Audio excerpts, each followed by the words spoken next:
first reaction? Well, at that time, I was just about to have a kid.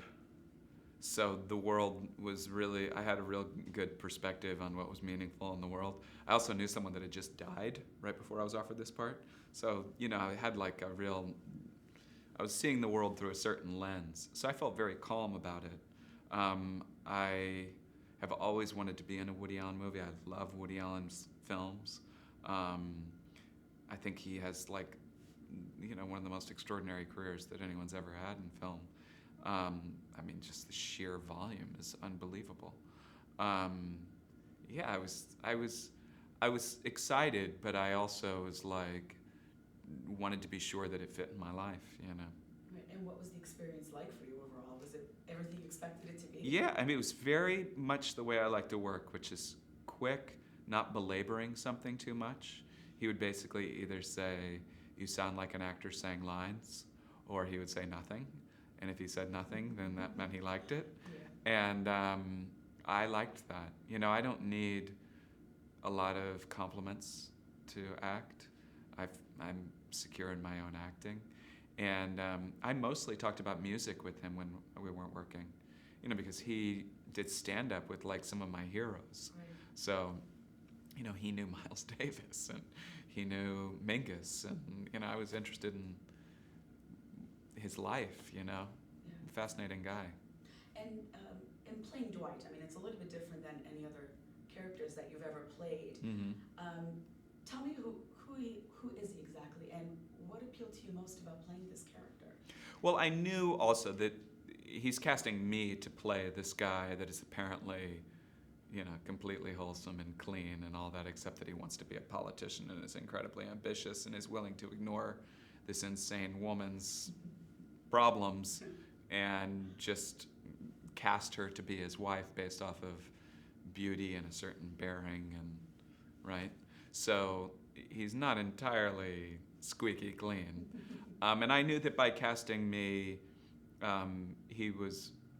I would be bringing some of my other qualities in, so that this guy has a little bit more going on than just as what is on the page or what comes out of his mouth. So I just tried to, the hardest part was to ignore or compartmentalize what was clearly some sort of huge problem that was going on with her. So he was a shady character, you're saying, a little bit.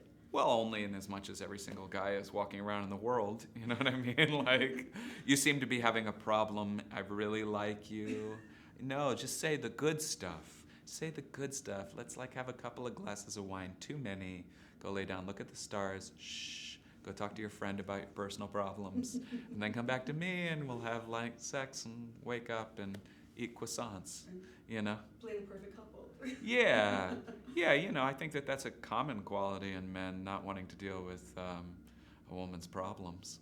And Cate Blanchett, she's such an extraordinary actress. Yeah. Tell me, working with her and bouncing these lines off of each other. Well, I had no idea of what the story was, really. I had some vague idea, but I really tried to. I think some actors, when they get cast in a Woody Allen movie, try to figure out what the whole story is, and of course you can, because you can go ask the other actors, which are around, what's going on in their part of the movie. But I kind of decided to go with it and think, I will only know what I know. And so I thought it was surprising how weak she seemed, because I think of Cate as being so strong and powerful and commanding, and she seemed like she needed a crutch or a hand, or and it was interesting.